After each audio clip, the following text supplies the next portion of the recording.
All right. Strat Rehab. The Made in Mexico Strat project is pretty well done. I wanted to do a quick video here today about my setup strategy because I've had this thing apart. If you've watched my other videos, I've had this thing apart from the saddles to the pick guard to the neck, the frets, nut. I've touched everything here and it needs a complete full setup. What I do is no different than what other people do, but I just thought I should go over that in a video. So the first thing that I did was I put a new nut on it, cut the nut slots and all that. So you want to have your nut slots to the right depth. That initial height's important because if those are too high, it's not going to play well, and your notes down here are going to play sharp if you're pushing down too much because the height's not right. Even if you don't make your own nut, you might want to check back a couple videos about how deep should those slots be and how do you make them nicely shaped and all, because you might be able to improve on a guitar nut by checking that out and maybe lowering things a little bit. So we want that to be in good shape. Also, even though I was still working the pick guard, I put the neck on and strung this up and left it restrung because I had straightened the neck, flattened the frets, leveled the frets, redressed them and everything, restrung it, and I need to recheck the relief now and get it back to a baseline good relief. So after doing all that work, you don't want to just string it up and check relief right away. String it up, let it stay strung up for about a week and a half probably. Then I check the relief. Capo here, and I fret it here, and I'm checking that little relief right there. And so I go with Fender specs. You know, Fender calls for 100th. I went slightly over, so I went like 12 thousandths of relief, roughly in the middle there. They also say to check the E. I try to check all 6 strings. And again, whether it's 12 hundredths or 13 hundredths or 11 hundredths, I just think if you go 10 thousandths, I'm sorry. If you go 10 thousandths or lower, I think it gets a little bit too straight. Depends on how you play though, and how you like your action setup and other things like that. So I go for about 12 thousandths. Get that set up. Then I start looking at the action, the saddle height. And so again, I'll capo it here to take the nut out of any worries. And that's when you want a ruler that starts at 0, a little fine ruler that doesn't have the 0 mark up a little bit. You want to start at 0 right at the end of the ruler. Doesn't matter if it's millimeters or inches. I use inches for this. So we're talking about capoed, first fret, and right about the 17th fret or so, you want to check it. I set it, again, Fender specs is about a 1/16 of an inch, or a couple millimeters. The bass E maybe just over a 1/16 of an inch. You know, I don't know, 5 or 6 64ths or something like that. But you play it up and down and check, you know. If you've leveled your frets, you can take it right down to those Fender specs and it's going to play really nice. If your frets have not been leveled, if they have any imperfections, you're going to start getting buzzing once you get down into that, you know, set the action to about a 16th zone. You're going to get a lack of sustain or buzzing. So if you haven't dressed your frets up real nice, you might go slightly more than that. What happened for me was I played it a while that way, and with the 10s on there, I have it strung with 10s right now, it felt too slinky. I like it. I like a little more resistance when I'm playing. So from those Fender specs, I actually dialed the saddles back up by half a turn on each screw. In addition, I'm probably going to go to 10.5s the next time I string this. I like 11s, but that's heavier than most people like. I think 10.5 is a nice compromise. I play heavy-handed. I play acoustic. I play bass. So if I grab a guitar, I want to have a little more resistance there. But that's where it's at for right now. So if I do change the string gauge, I'll double-check the intonation again, because that's the last thing usually. Once you have everything else set, check the intonation. There's a lot of voodoo about checking intonation. You don't need to pay somebody. You don't need a strobe tuner. there's a couple of common sense things that I think really make this work easy. I do it with either my clip-on tuner or my cell phone. You want a tuner that is accurate to within a few cents. So it's going to give you an indicator, not just is the note tuned, but is it up by a slight amount or down by a slight amount? Because you won't be able to see those small differences. People will say you need to use a strobe tuner. The guitar is an imperfect instrument.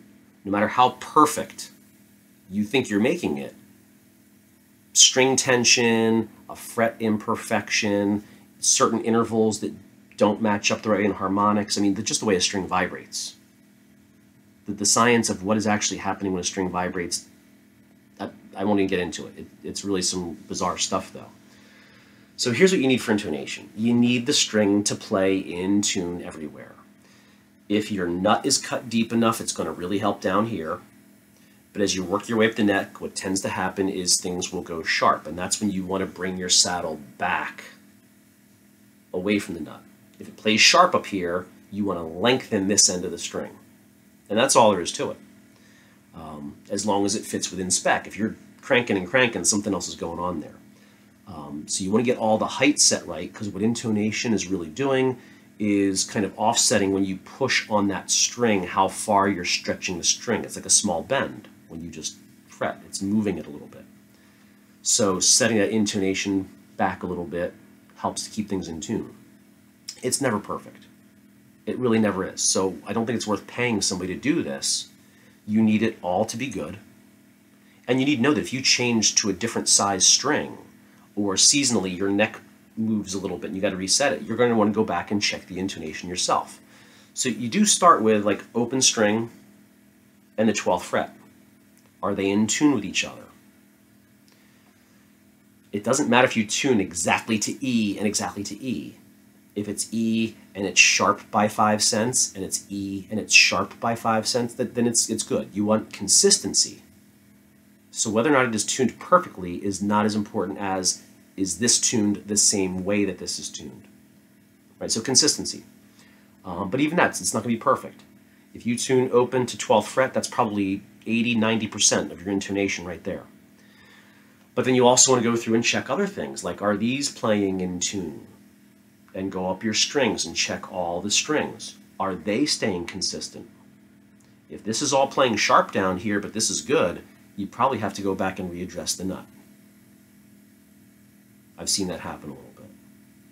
Also, I'm not really that worried about my 12th, 14th, 15th fret intonation on the E. I mean, you want it to be proper so that it works, but where I really care about the upper intonation is D to G, B, and E. You want those to be good because a lot of times you're going to be playing more lead lines up on the higher strings.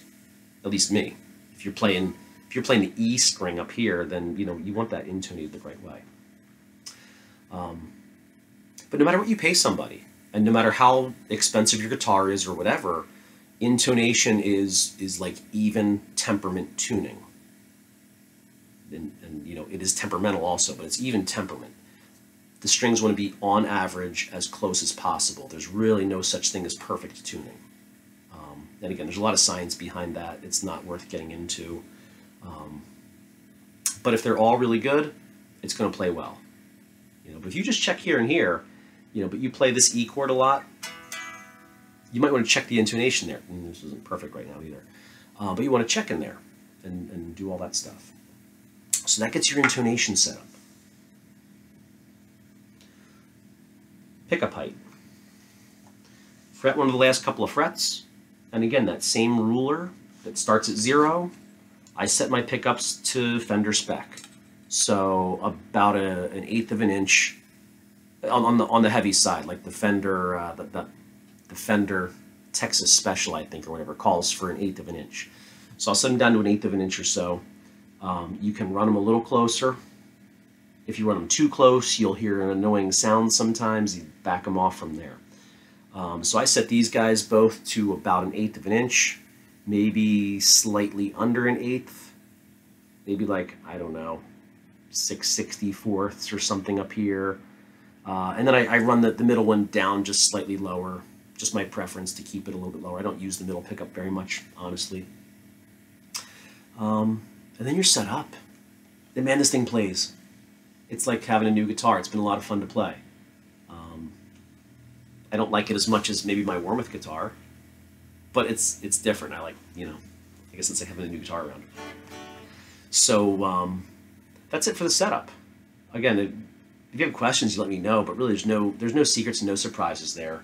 But if you're paying somebody to do a setup, you really ought to just figure out, I think, you know, read up on it a little bit, figure out what's going on, and work on it. Be careful you don't mess something up, but you should know how to set your own guitar up and make a little tweak maybe, and you know, do stuff like that. But this is running down about the end of the series. I'm looking at maybe one more video to talk about my wiring strategy here. Maybe a video to go top to bottom. What is everything I have done to this guitar now, which is quite a lot. It's been about a month-long project, and I've had every aspect of this thing apart. And then probably one final video. How does it sound compared to the original sound clips from a month or so ago? And I know it feels a lot better. I can guarantee that. You can't see in YouTube how good it feels. I'm really curious though to A/B the sounds and see what it sounds like. We'll see what happens with that. But anyway, we're getting down near the end here. This thing's a player now. That's it for now. Take care. Have a good night.